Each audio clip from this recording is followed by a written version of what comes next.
Thank you. Good morning all. Hope you can hear me well. If not, just ask. We're going to start with a video.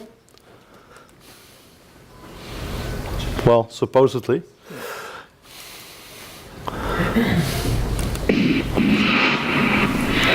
Wednesday, the 4th of May, 2005. 2200 hours till infinity. DJ Michel Verheide. DJ Adolf Van Boren. Auschwitz. Tanzen macht frei. 7 million party people set their bodies on fire. Literally speaking. Haha.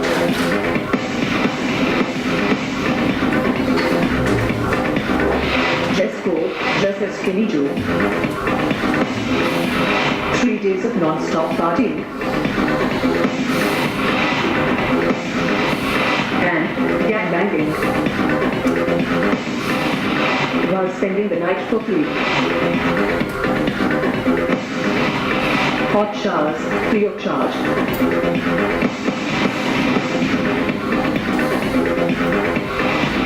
Train stops at party ground. Free taxi ride home. Release from body. So, why am I showing this video? That's very simple. It was created some time ago in 2005 by Dutch students in Utrecht in the Netherlands. And since we considered it to be anti-Semitic and trivialization of the Holocaust, we gave this case to the public prosecutor in the Netherlands. And then the student was convicted of hate speech. He had to pay a fine.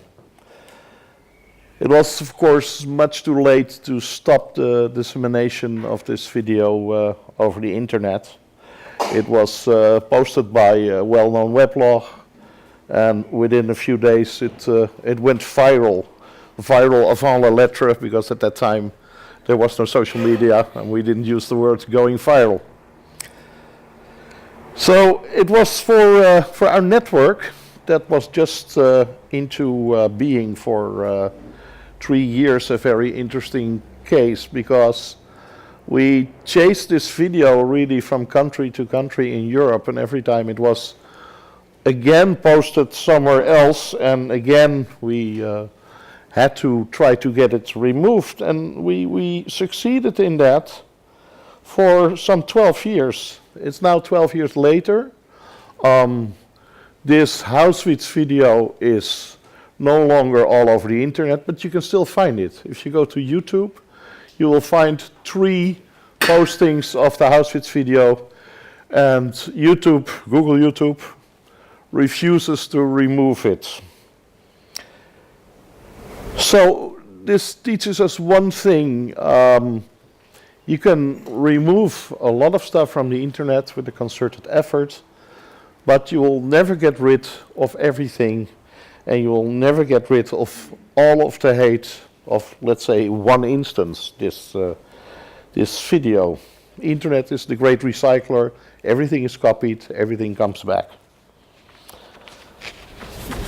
So you can ask yourself, why do we do what we do? Why do we bother with removal? That's because we like to clean the streets. Because it's nice to have a clean street instead of a dirty street, because dirty streets become more dirty and tend also to lead to uglier things than dirty only.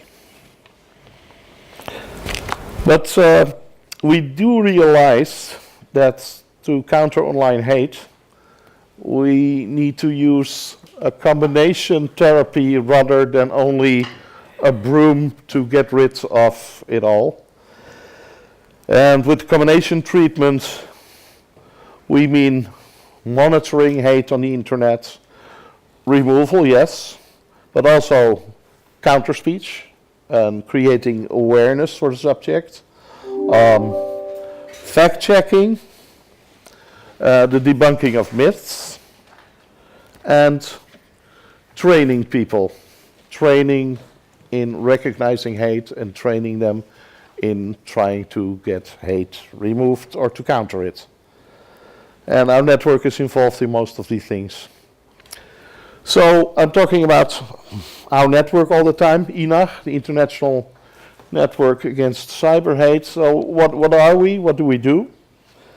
We are a network of civil society organizations, also called non-governmental organizations, although in our case we have 2 organizations in our network that are semi-governmental. We have 21 members now, and we are in 18 countries, of which 15 in Europe, and then 3 others, America, Russia, and most recently we have a member in Argentina. And our latest member is our host here, Spletno. We're very happy to have them. So, since we are in all these countries, we incorporate different cultural backgrounds, and we speak many languages.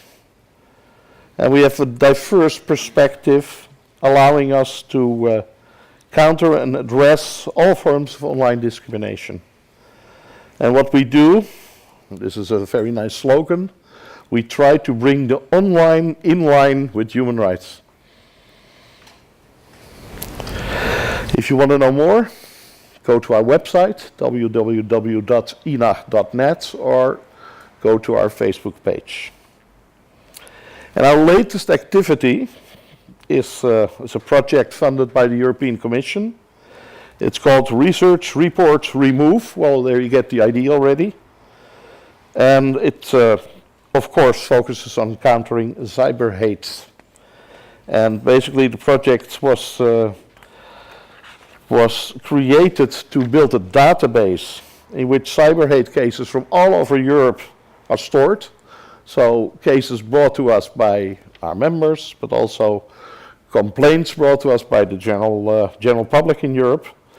There will be a central complaints mechanism in all languages, will be online in a few months.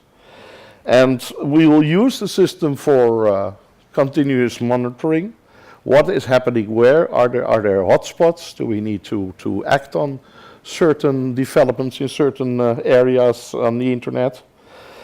And we will use it also as an early warning system and as a research database for scholars. And right now, as a start, we are particularly focusing on anti-Semitism, hate against Roma, hate against Muslims, homophobia, and very timely, we're also looking very much at the situation with hate against refugees. So the project also aims at developing standards to document and analyze cyber hate and to improve takedown procedures. And right now we are testing the system. As I speak, there's a school class of Canadian students, together with a number of members in Europe, entering complaints and testing it out. And before the end of the year, we hope to have it totally bug-free and up and running. And in the meantime, through the daily work of our members, we can already tell you what is happening a bit on the internet, what the trends are when it comes to cyber hate and counteraction. And the trends right now from a number of our members, the first quarter of 2017, show that the 2 big categories right now in Europe on the internet are racism and anti-Semitism. Racism is, of course, a pretty generic term, but when we use it, we also mean anti-black racism. They're both around 25% of the total, and they're followed closely by hate against Muslims at 16.2%, hate against refugees at 14.12%, xenophobia way less, 4.21%, and hate against secular persons, we call it. It's really atheists, non-believers, etc. It's an issue right now. That is at 6.76%, and anti-Arab racism at 5.5%. And homophobia is pretty low. We were surprised by that, 2.55%. And then another one we're very surprised about, we call it anti-Ziganism. It's really hate against Roma and Sinti. That's a very low number, 0.75%, and I really can't escape the thought that there's underreporting here going on, because if I go on the internet and I look at whatever country in Europe on the internet, I will find hate against Roma and Sinti. So, we also know that now about 90% of all hate has shifted from what used to be traditional places like web forums and weblogs, has all shifted to the social media platforms, to Twitter, YouTube, Facebook. People ask me lots of times, and in the past I always gave answers, but I can't any longer. People ask me all the time, how big is it? How much hate is there? You can't count it anymore. So you can say hundreds of thousands of postings of hate speech per day. If I would say that, this would be true. But it could be 1 million worldwide. We don't know. It's becoming uncountable. And that in itself is pretty worrying, I would say. But from next year on, when the database is up and running and all the 21 members will feeding data into there, we will be able to give a more comprehensive and clear picture on percentages and locations and what's happening.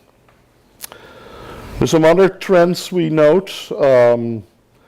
In Germany, France, and the Netherlands, hate speech around the elections is playing a big role.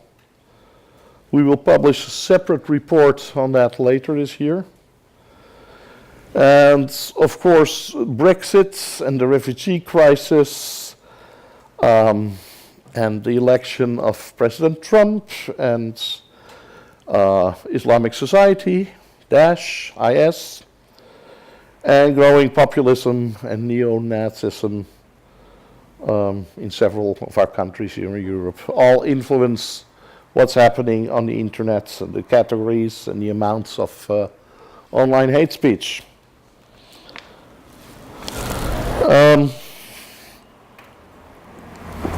Methods that are increasingly used by online hate mongers,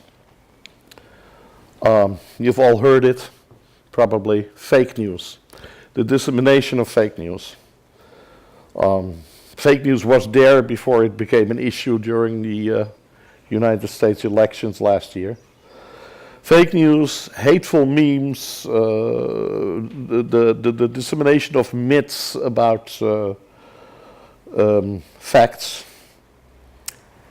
It's all boosted also by the success of the US-based alt-right groups and so-called respectable news sites like Breitbart News, and of course all the little European brothers and sisters of Breitbart News. And increasingly we see the mainstreaming, or acceptance is maybe a better word, of hate speech as a part of the normal discourse, and both individuals and news sites are sharing and copying material, suspect material, racist material, fake news, or simply hate, clear hate. There are some factors also exacerbating these problems. Contemporary education, I have to say it. Contemporary education, I'm both talking high school and university, bothers less with history and general knowledge, and also less with in-depth knowledge. And the current Google generation, as I call it, gets most of its information from the internet, cut and paste, has a problem with reading more than 5 pages of a book. without getting a headache, has trouble with a diminished attention span, and hardly checks or double checks sources on the internet or in the library even. Furthermore, politicians and the media, both the old media and the so-called new internet-based media, are less interested in old-fashioned word morality and teaching people values, and are more interested in scoring big on issues and in juicy news stories. And some politicians and some media even egg on the spread of online hate by stating that hate is, of course, just a normal part of the democratic discourse, and this is what the voters and the readers think and say. This is valid, we need to discuss this. I don't agree. So this brings us to, now we mapped out all the problems, brings us to the issue of how to tackle it, how to work against it, how to maybe get rid of it. I'm such an optimist. The INEA network, but also others, like the No Hate Speech campaign of the Council of Europe. We use a variety of tools. First, the oldest form, I addressed it already, removal of hate. This is effective really only when there's legal backing from national laws on hate speech. If you have those, that's the first step. And then it's effective only really if you have that and the willingness of authorities to enforce those laws. And this is not the case in all of our countries. Since 2002, INACH and its members, now comes an interesting number, were responsible for the removal of more than 40,000 instances of hate speech. So that's a whole lot. That's a whole lot, but there's a but, and it's not my big but, it's another but. As I said, we clean the streets and we do the toilets too. But it would really be nice if we could prevent the dirt. And this we do in several methods, several ways. Through counter speech. And the true counter speech, going onto the internet to discuss with online hate mongers, countering hate literally, is enormously labor intensive. You can spend hours and hours every evening, and I wouldn't recommend it, because it makes most people quite sick after a while. This is something you should do in shifts. You do it like half an hour, twice a week, and then with 100 people. Our Israeli member, Israeli Students Countering Anti-Semitism, they have 100 students sitting, and they have a system like that. They get study points for doing this work, and they go out there and they do direct countering. They make memes. They work on issues like Yahoo Answers, which is very effective, and they do myth busting. So that is, I think, an excellent example. Another excellent example is our member Seichi Facing Facts in Brussels. And they have just produced an e-learning module on how to counter online hate speech. We also counter by giving media awareness training and classes, and by monitoring, taking action, like in the case of social media, by lobbying, by pointing out to politicians the problems, by making it clear to them that online hate speech oftentimes also leads to violence in real life. All these methods work up to a certain extent. What we need to do is invest more in those and to enhance the reach and the impact.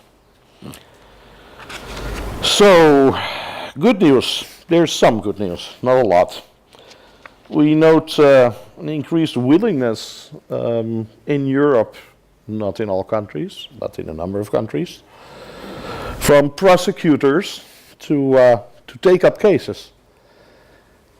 There's an understanding growing that we will not be able to stop hate without at least instilling the fear of sanctions. And at the same time, it is of course a thing which kind of hate prosecutors decide to take on. Not always all kinds. That goes towards jurisprudence. That also goes very, very plainly towards the fashion of the month, or what the prosecutor thinks would be interesting for him or her personally. So also a fashion in country A, B, or C can be something totally different in country D. In country A, you would say like, no, let's do something with hate against people of African descent. And in another country, they would say, well, you know, maybe we should do something against homophobia. But it all depends on all those factors. What are the priorities on a daily basis? Also, there's such an enormous a big publicity thing made about terrorism, about Islamic terrorism, and rightly so. Terrorism is very dangerous. But it at times drowns out the other problems there are on the internet. So the growing understanding is there also that online hate speech, both extreme right-wing and extreme left-wing and religious extremism, is all very dangerous. As we've learned in the past, at least those of us who are paying attention,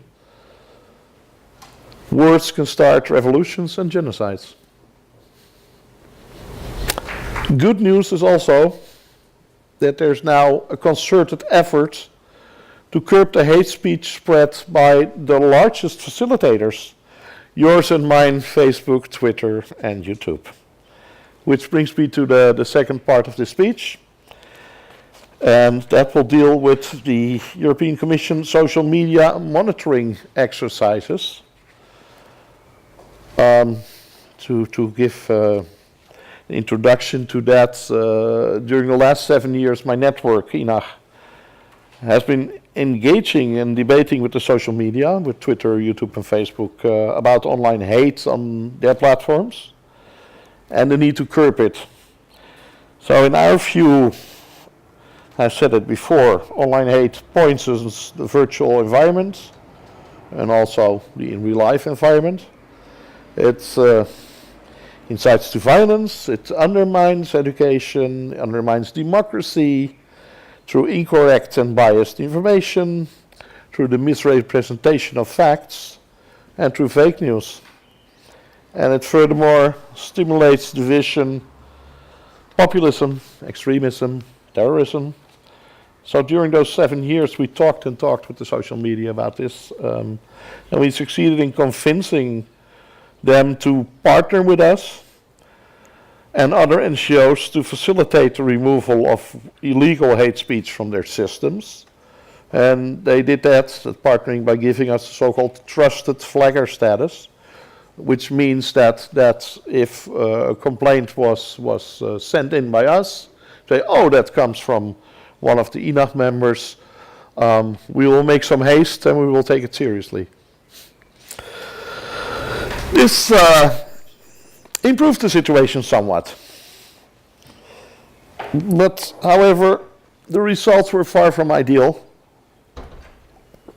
And the removal policies of the social media could only be described as uninformed and untrained on the subject of hate. And right at the beginning we noted that, for instance, Holocaust denial was not seen by them as content that should be removed all the time. Facebook even went so far to state that there was such a thing as non-hate Holocaust denial. That sounds funny, eh? Non-hate Holocaust denial. While Holocaust denial is always hateful. Incidentally, they've never been able to give us an example of non-hate Holocaust denial, and believe me, we asked them. So sometimes we were able to, as they call it, escalate cases of hate to policymakers, resulting in a somewhat higher removal rate on their part.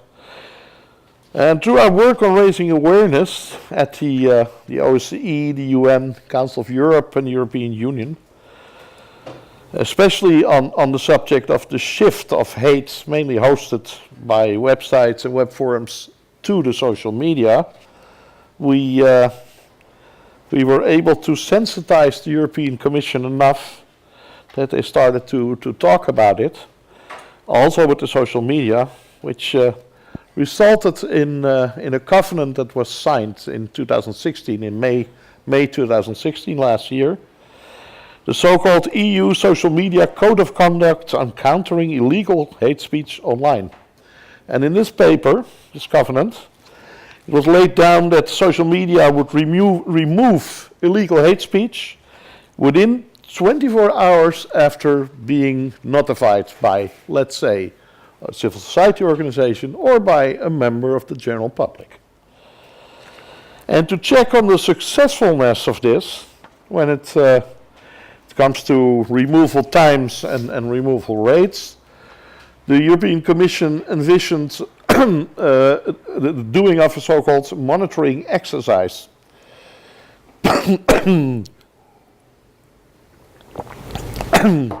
Sorry. And our network, I need some water. Our network was asked by the Commission to devise the methodology for this exercise. And together with them and our members and another of other NGOs, we started this, and the results of that first monitoring exercise were published last year in December, and it did not look good, both on timing and on percentages of removal by the social media. Only in 40% of the cases, the notifications of online hate brought to the social media were assessed within the 24 hours, which they committed to. And the percentage of takedown removal was even worse, only 28.2%. The problem is that since the social media, they actually have all the figures. They have the systems, they have all the figures. But they do not want to supply their own data on online hate and removal to the Commission or to us. And since they don't want to do that, this monitoring and negotiation process is bound to be long and tedious, and leaves also much to be guessed. But logically, there are only two possibilities in the end. It's either a matter of capacity, then the social media should decide to spend more money on staff, or it is a matter of knowledge, then they should get better training for their staff. And this is what we concluded already at that time.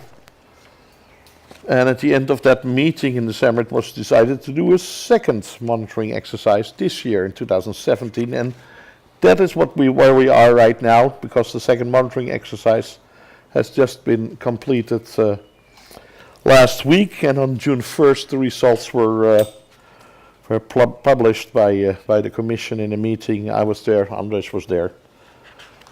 And the Commission framed this quite optimistically, the results, as progress.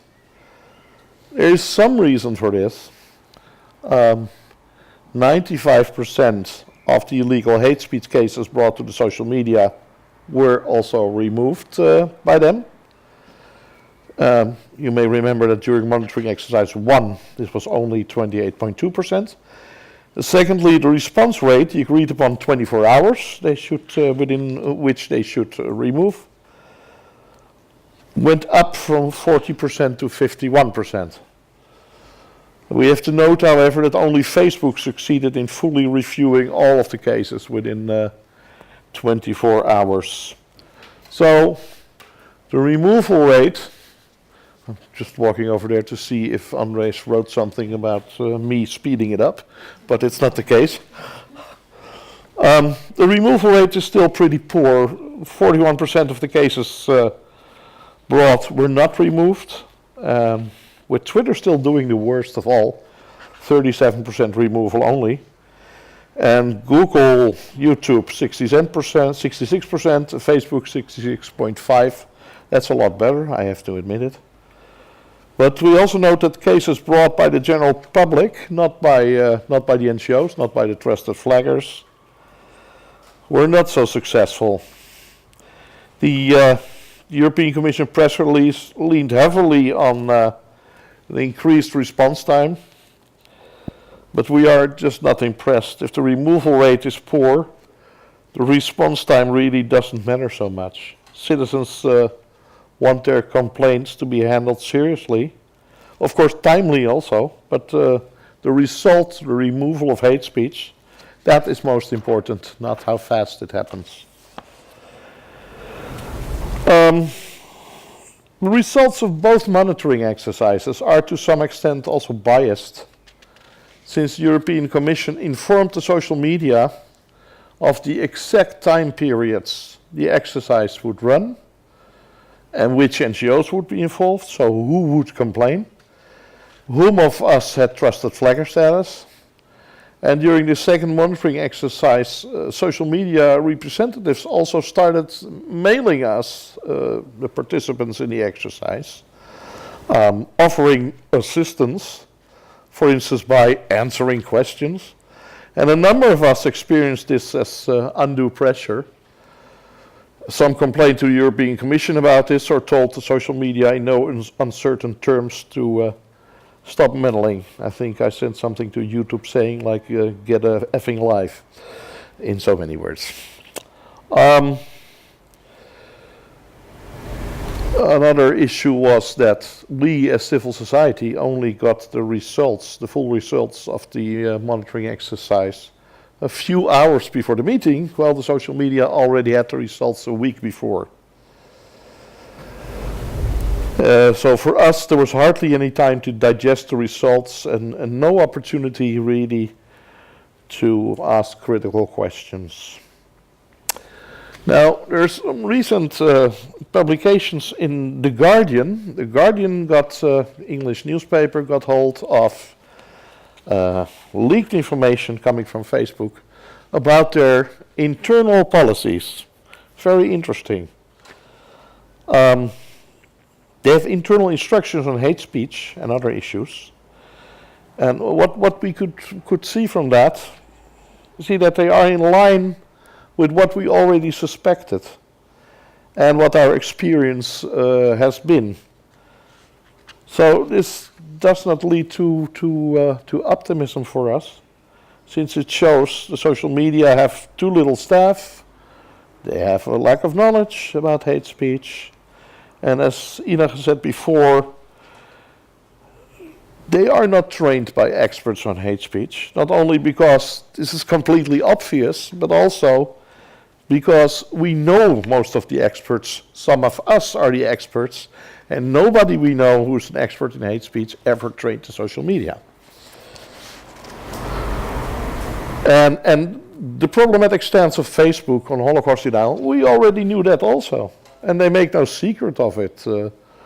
Last year, one of the policymakers sent me an email saying, we will only make it unavailable in jurisdictions where the right authorities report it. So what are the right authorities? Not NGOs, no government bodies, police, prosecutors. So when we read that, we contacted Sir Richard Allen. He's the Vice President for Public Policy at Facebook. And in February he wrote to us, "On Holocaust denial, our position remains as you recall. We would remove content where this is in the context of hate speech, but not where it is simply stating a disputed opinion. And we will restrict content in countries where it has been notified to us as being illegal. This is a general position on illegal content, not just in this area," so not just Holocaust denial. So their policy is, if there's no legislation in the country, we're not going to remove it. We can get away with it. But if there's legislation and the prosecutor, the authorities say something, we will remove it. We don't want to get into trouble. We don't want any fines. We don't want to go to court. And then lastly, and that's really the most irritating one, in countries where there is legislation but it is not enforced, they will also just leave it on and say, well, they're not getting at me, we're not doing anything. And the same goes for the other types of hate, like hate against Muslims, hate against refugees. It's the same game. If they don't have to, they just leave it on. They are not, let's say, worried about the detrimental effects of hate speech on society. They don't care about that. So we call those instructions, there's internal instructions, morally bankrupt, really. There's not another thing I can say about it.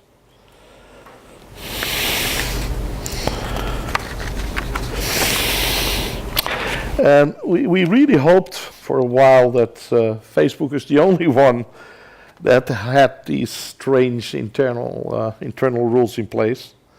But we fear this is really not the case. For instance, YouTube failed to remove most of the clear cases our Dutch member filed with them.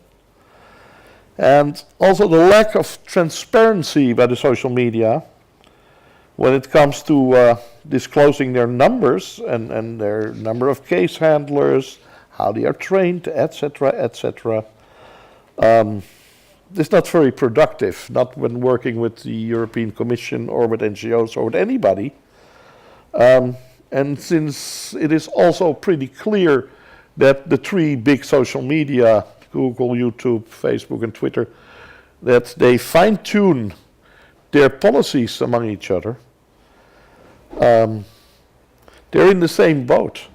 And some of the information they're so much sitting on, which they don't want to give to anybody else, is leaking away through the media.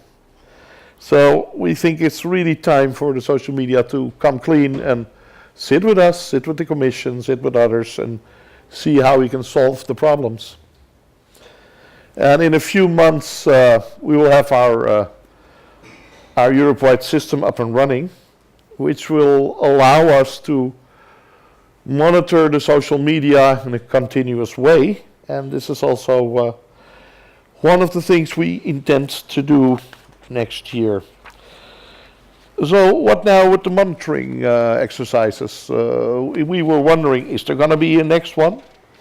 As of yet, it's not clear if the European Commission aims to do that. But if so, we will recommend the Commission not to inform them beforehand about when and how and who's monitoring, just in order to make it less biased. Because we think any test you do into the quality of services or policies is most of the time unannounced and works best when mystery clients are actually filing complaints. We also think that the social media should show the transparency about their numbers, and we find it necessary that they upgrade their internal definitions in such a way that those become in compliance with not only the EU framework decision on discrimination, but also with existing definitions of hate speech, a working definition on anti-Semitism, etc., etc. And we think they should accept training from civil society experts and others to be financed by themselves. We are also in favor of the draft law in German Parliament. There's a draft law that calls for heavy fines to be paid by the social media when they don't comply with the timely removal of hate speech. And lastly, we want the social media to change their distasteful policy on Holocaust denial.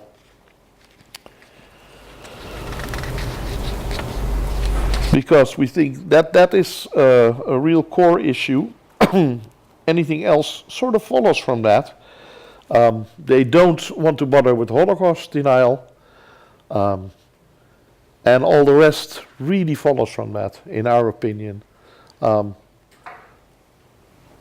most ugly genocide of the last, let's say, 1,000 years, I would almost say. And they don't acknowledge that. So, after all these years working on the subject of cyber hate, the interesting thing is that we have to hear the same bad arguments over and over again. In 95, we were attacked and we were told that the freedom of speech was way more important than combating hate. And all those ideas are back again. We are again called the enemies of the freedom of speech. We are all again called big censors. And on censorship, it's very funny that over the ages, rulers, governments, authorities have found it necessary or useful to use censorship. I'm not condoning that. Sometimes they did it as a tool of oppression, and sometimes as, in their view, a necessary way to protect democracy against an undemocratic takeover. As you all know, words can be mighty weapons. National Socialism, Communism, all built on words. So was Auschwitz, so was Jasenovac. And the moment we allow hate speech to run rampant as part of freedom of speech, democracy will ultimately be taken over and be abolished by hate mongers and tyrants. And the first thing that will happen then, when there's a new regime, they will get rid of freedom of speech. So there's a full circle for you. It's also the conundrum of democracy and the balancing act which we all have to face. Countering online hate by direct debate, debunking myths, good speech to counter bad speech, as the Americans say. That is very important and becomes more important every day. However, since people in general have not shown to have a great capacity for learning, censorship or free speech limitations stay the final bulwark against barbarity. And the word censorship derives from the ancient Roman word censor. And a censor in old Rome was a high-ranking dignitary in charge of, among other issues, supervising and maintaining public morality. Well, that's not very different from what we are doing, actually. So, to close off, by now, society has accepted hate speech as a normal part of life, and it is really not. Hate speech is not normal, and like with anything else in life, there are consequences to hate speech, and that is a fact. Summing it up, I have some bullet points here. In our opinion, to protect and uphold our democracies, we need to, 1, support NGOs working on countering cyber hate.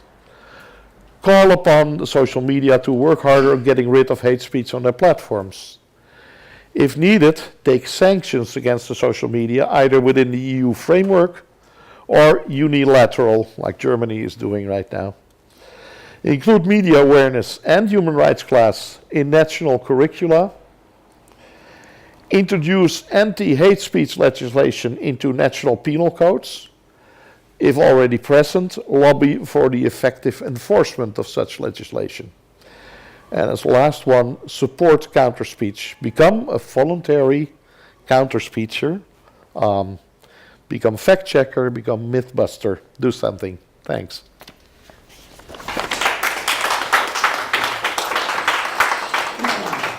And then I'll take your questions, of course. What I